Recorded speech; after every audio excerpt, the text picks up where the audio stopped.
Hello everyone. दोस्तों, जब fifth house के लॉर्ड जो है वो ट्वेल्थ हाउस में जाते हैं तो यहाँ पर फिफ्थ हाउस जो है वो धर्म का भाव है और जो ट्वेल्थ हाउस है वो मोक्ष का भाव है। तो यहाँ पर पंचम हाउस की लॉर्ड का ट्वेल्थ हाउस में जाना ये बताता है कि जातक जो है वो अत्यधिक धार्मिक हो सकता है, बहुत ज्यादा आध्यात्मिक जो है वो बन सकता है। जब फिफ्थ हाउस की लॉर्ड जो है वो ट्वेल्थ हाउस में होते हैं तो ऐसे में जातक जो है वो विदेश में रह सकता है, यानी विदेशी जो लाइफस्टाइल है वो उसको पसंद आ सकता है। इसकी वजह से कई बार ऐसी स्थिति भी होती है कि व्यक्ति को जो है वो संतान की प्राप्ति नहीं होती या संतान से संबंधित खुशियां जो है वो उसको नहीं मिल पाती है।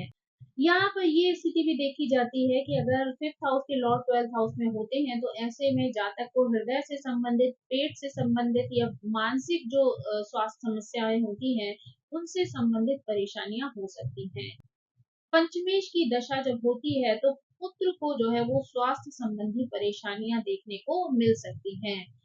साथ ही जो उनका लाइफ पार्टनर होता है उसकी बीमारी से संबंधित या दुर्घटनाओं से संबंधित जो है वो परेशानियां आ सकती हैं, उन पर भी जो है व्यक्ति को खर्च करना पड़ सकता है, क्योंकि ट्वेल्थ हाउस जो है वो लॉस का भी हाउस है, धन हानि का भी हाउस है। तो ऐसे में यहाँ पर जो है वो आपको धन की हानि जो है वो इन सभी कारणों से हो सकती है।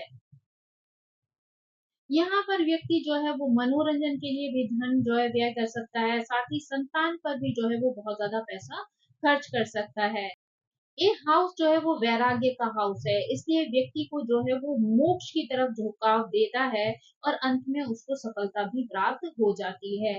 ये स्थिति जो है वो जातक को निर्दयी बना देती है। तो यहाँ पर निर्दयी बनाने का मतलब ये नहीं है कि वो व्यक्ति जो है वो किसी को नुकसान पहुंचाने की कोशिश करता है या किसी को जो है वो चोट पहुंचाता है, ठेस पहुंचाता है। यहाँ पर स्थिति एक्चुअली ऐसी होती है कि व्यक्ति जो है वो अ, जब आध्यात्म या मोक्ष से जुड़ता है तो वो यहाँ पर फालतू की चीजों में अपना इन्वॉल्वमेंट नहीं रखता है, यानी सांसारिक चीजों को लेकर उसकी जो स्थिति है वो विरक्ति वाली हो जाती है। तो ना उसे बहुत ज्यादा मोह माया होती है, ना बहुत ज्यादा वो इन्वॉल्व होता है, ना रिश्तों को लेकर जो है वो बहुत ज्यादा इमोशनल होकर जो है डिसीजन लेता है, काफी स्ट्रिक्ट जो है वो उन चीजों को लेकर हो जाता है। तो ऐसे में लोग कई बार उसको बहुत कठोर जो है वो समझने लगते हैं, यानी उनको लगता है कि ऐसा व्यक्ति जो है वो दूसरे के इमोशन को समझ नहीं रहा है या उसमें इन्वॉल्व नहीं हो रहा है, यानी इसका मतलब वो प्यार नहीं करता है, केयर नहीं करता है। परंतु ऐसी स्थिति नहीं होती है, बल्कि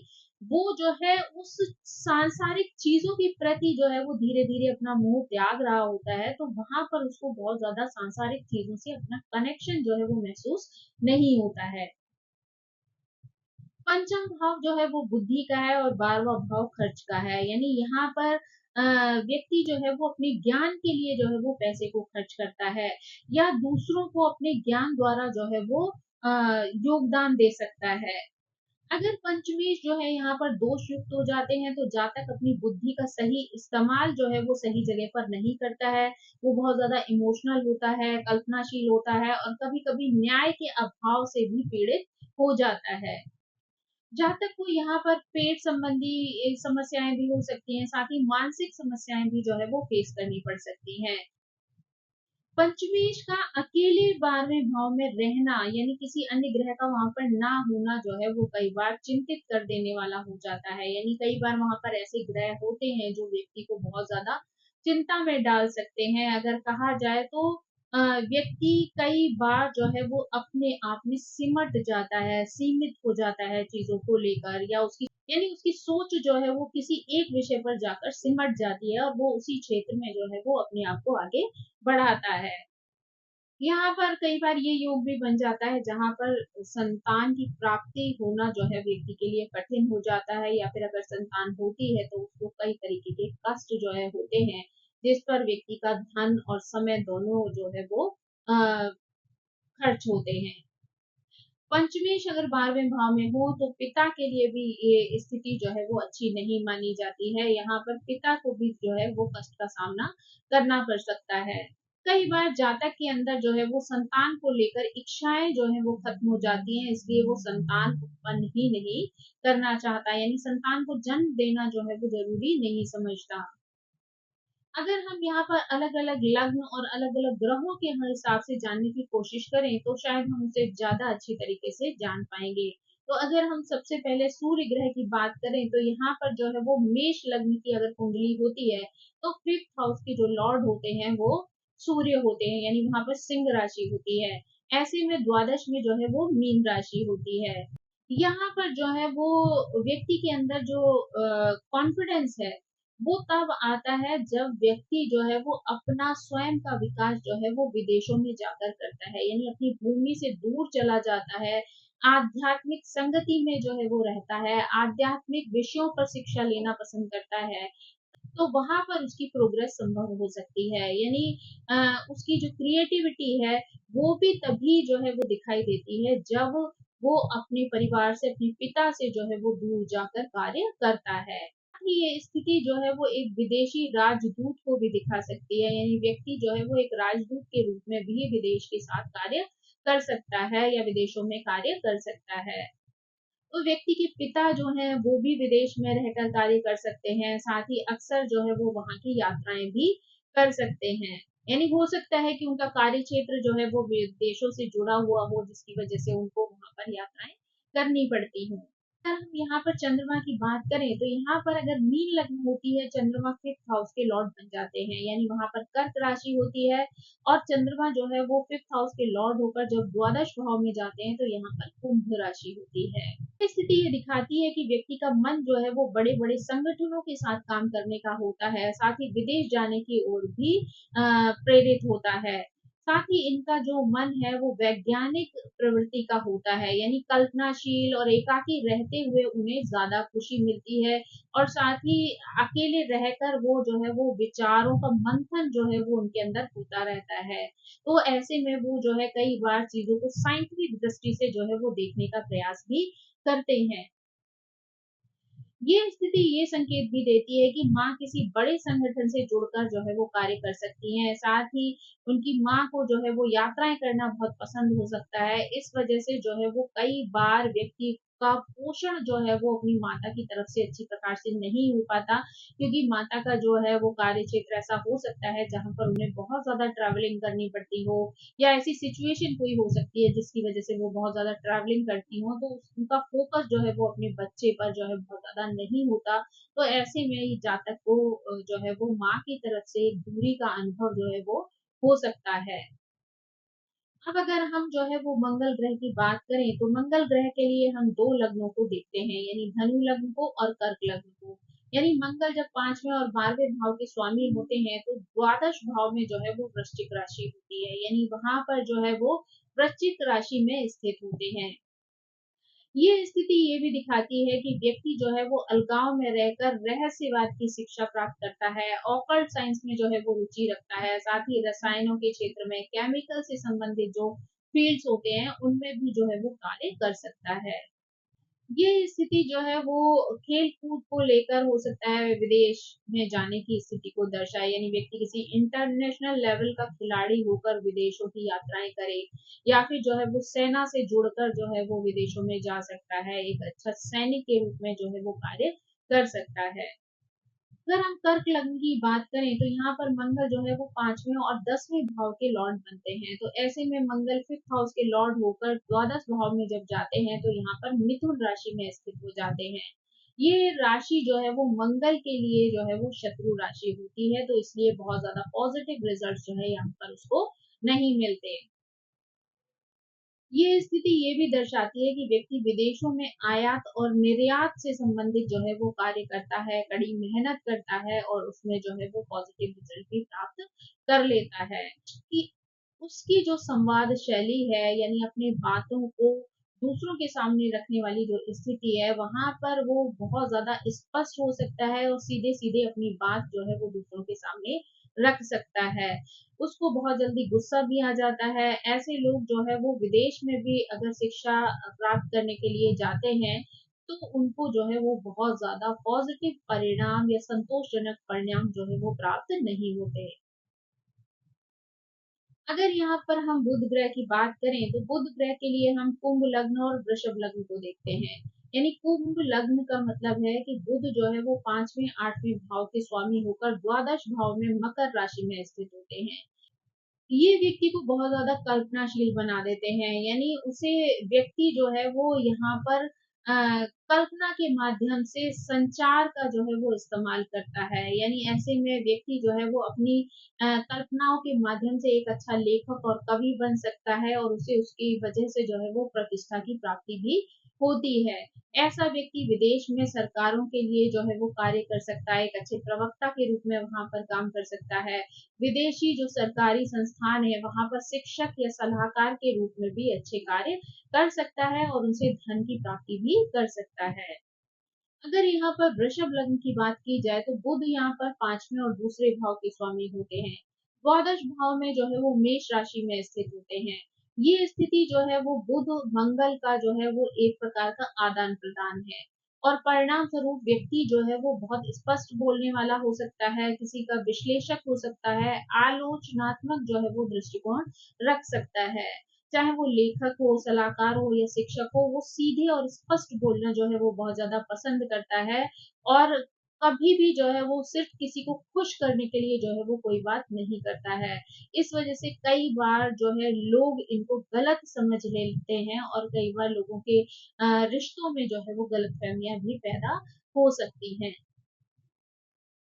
अब अगर हम यहाँ पर शुक्र ग्रह की बात करें तो उसके लिए हम 2 लग्न जो देखते हैं उसमें पहली मकर लग्न और दूसरी है मिथुन लग्न। अगर हम मकर लग्न की बात करें तो शुक्र यहाँ पर पंचम और दशम भाव के स्वामी होकर द्वादश भाव में धनु राशि में स्थित होते हैं। ये स्थिति ये दिखाती है कि व्यक्ति बहुत ज्यादा धार्मिक हो सकता है, आध्यात्मिक हो सकता है और इसी वजह से आध्यात्मिक स्थलों की यात्राओं में उसको आनंद की प्राप्ति होती है। यहाँ पर व्यक्ति बहुत सारे प्राचीन धार्मिक ग्रंथों को पढ़ना भी बहुत ज़्यादा पसंद करता है। उसका जो आदर्श डेटिंग स्थान होता है, वो ज़्यादातर बौद्ध मठ जो होते हैं ना, ऐसी जगह होती हैं। यानी ऐसी धार्मिक आध्यात्मिक जगहों पर जो है वो अपने पार्टनर के साथ जो है वो मिलता है या डेटिंग करता है। ऐसे लोग विदेशों में दर्शन के, धर्म के या उच्च शिक्षा से संबंधित जो है वो प्रोफेसर बन सकते हैं, अच्छे शिक्षक जो है वो बन सकते हैं। उनके लिए आध्यात्मिक आकर्षण जो है वो पैसों से अधिक महत्व जो है वो रखता है। अगर हम यहाँ पर मिथुन लग्न की बात करें तो शुक्र यहाँ पर 5वें और 12वें भाव के स्वामी होकर द्वादश भाव में वृषभ राशि में होकर उच्च के हो जाते हैं। ये स्थिति जो है वो बहुत श्रेष्ठ मानी जाती है क्योंकि शुक्र जो है वो यहाँ पर अपनी राशि में होते हैं। ये स्थिति ये भी दिखाती है कि व्यक्ति विदेशों में शिक्षा का कार्य कर सकता है, रचनात्मक कार्य के दौरान वह बहुत ज़्यादा समृद्ध जो है वो बनता है।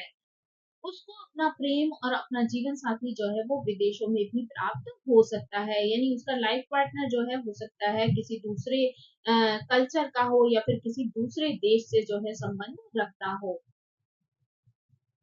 जहाँ पर पहली स्थिति व्यक्ति को बहुत ज़्यादा आध्यात्मिक बनाती है, वहीं दूसरी स्थिति व्यक्ति को बहुत ज़्यादा भौतिकतावादी बना सकती है, वैभव के प्रति जो है वो आकर्षित करवा सकती है। अगर हम गुरु ग्रह की बात करें तो यहाँ पर हम सिंह लग्न को देखते हैं और वृश्चिक लग्न को देखते हैं। तो अगर हम सिंह लग्न की बात करें तो गुरु जो है यहाँ पर पंचम भाव के और 8वें भाव के स्वामी होते हैं और पंचम भाव के स्वामी होकर वो द्वादश भाव में कर्क राशि में जो है वो उच्च के हो जाते हैं। ये स्थिति जो है वो बहुत ज़्यादा सर्वश्रेष्ठ मानी जा सकती है। यानी ये व्यक्ति जो है वो बहुत ज़्यादा आध्यात्मिक होता है, गुरु होता है, रहस्यवादी होता है, साथ ही जो है वो ज्योतिषाचार्य भी बन सकता है। ये व्यक्ति जो है विदेशों से भी बहुत बड़ा धन कमाता है। अगर फीमेल की बात की जाए तो यहाँ पर हो सकता है कि स्त्री को जो है वो अपना पति विदेश में मिले, यानी विदेश का कोई पार्टनर जो है वो उनके जीवन में आ सकता है। मे बी आपके ही कल्चर का कोई व्यक्ति विदेश में जाकर रहता हो तो वो आपको पार्टनर के रूप में मिल सकता है। बच्चे भी जो है वो कई बार विदेश में ही पैदा होते हैं, विदेश में ही जो है वो उनका पालन पोषण भी होता है। बच्चे भी जो है वो इन्हीं की तरह बहुत ज़्यादा आध्यात्मिक हो सकते हैं, साथ ही माँ-बाप को भी जो है वो किसी न किसी तरीके की सीख जो है वो जीवन की दे सकते हैं। ये स्थिति जो है वो आध्यात्मिक वृद्धि के लिए जो है वो बहुत सर्वश्रेष्ठ मानी जा सकती है। ऐसा व्यक्ति जो है वो विदेशों में वित्तीय क्षेत्र में भी अच्छा कार्य कर सकता है, धन कमाकर अपने परिवार का अच्छी प्रकार से पालन-पोषण भी कर सकता है। अब अगर यहाँ पर वृश्चिक लग्न की बात की जाए तो गुरु जो है वो दूसरे और पांचवें भाव के स्वामी होकर द्वादश भाव में तुला राशि में जो है वो स्थित होते हैं। ये स्थिति भी वैसे तो अच्छी मानी जाती है, लेकिन तुला राशि जो है वो उसकी मित्र राशि नहीं है, इसलिए कई बार रिजल्ट बहुत ज्यादा अच्छे नहीं मिलते हैं। यहाँ पर भी व्यक्ति जो है वो विदेशों में जाकर राजदूत की तरह जो है वो कार्य कर सकता है, दो देशों के बीच में संतुलन बनाए रख सकता है, शांति स्थापित करवा सकता है, आध्यात्म से बने संबंधों पर जो है वो सलाह दे सकता है। ऐसा व्यक्ति जो है वो मध्यस्थ का काम जो है वो बहुत अच्छे से करता है, चाहे वो लोगों के लिए हो या देश के लिए हो। साथ ही वो एक अच्छा टीचर हो सकता है, विदेशों से धन कमा सकता है, विदेशों में जाकर रह भी सकता है। अगर यहाँ पर शनि ग्रह की बात की जाए तो यहाँ पर जो है वो कन्या और तुला लग्न के अनुसार जो है वो निर्णय लिया जाता है, क्योंकि ऐसे में शनि जो है फिफ्थ हाउस में मकर और कुंभ राशि के जो है वो लॉर्ड बनकर द्वादश भाव में जो है वो बैठते हैं। ये व्यक्ति जो है वो जीवन में विदेश की बहुत सारी यात्राएं भी करता है और कई बार जीवन के दूसरे पड़ाव में विदेश में जाकर जो है वो रहता भी है। जीवन के अगर प्रथम पड़ाव की बात की जाए तो कई बार वहां पर उसे असफलता भी प्राप्त होती है।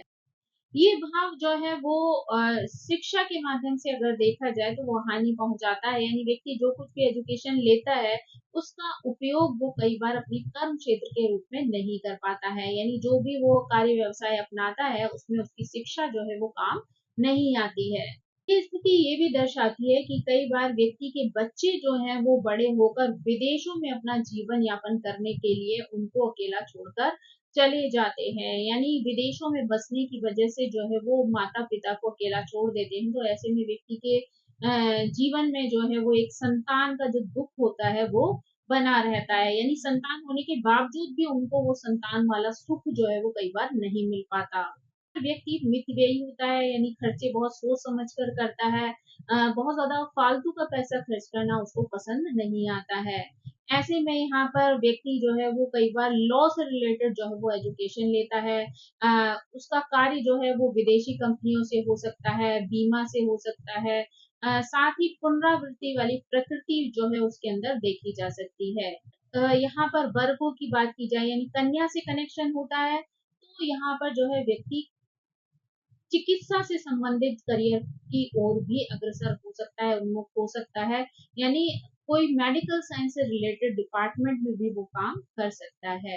तो दोस्तों ये थी जानकारी, जब फिफ्थ हाउस के लॉर्ड जो है वो ट्वेल्थ हाउस में जाते हैं तो किस तरीके से व्यक्ति के जीवन को प्रभावित करते हैं। तो ये जानकारी में हमने लग्न के अनुसार और ग्रहों के अनुसार भी उन स्थितियों को समझा जहां पर आपका जीवन जो है उनसे प्रभावित हो सकता है। आई होप आपको ये जानकारी पसंद आई होगी। Thank you so much. मेरी आप सभी से रिक्वेस्ट है कि प्लीज मेरे चैनल को सब्सक्राइब करें, लाइक करें, शेयर करें और कमेंट करके इसी तरह मुझे प्रेरित करते रहें। तो thank you so much. Bye bye.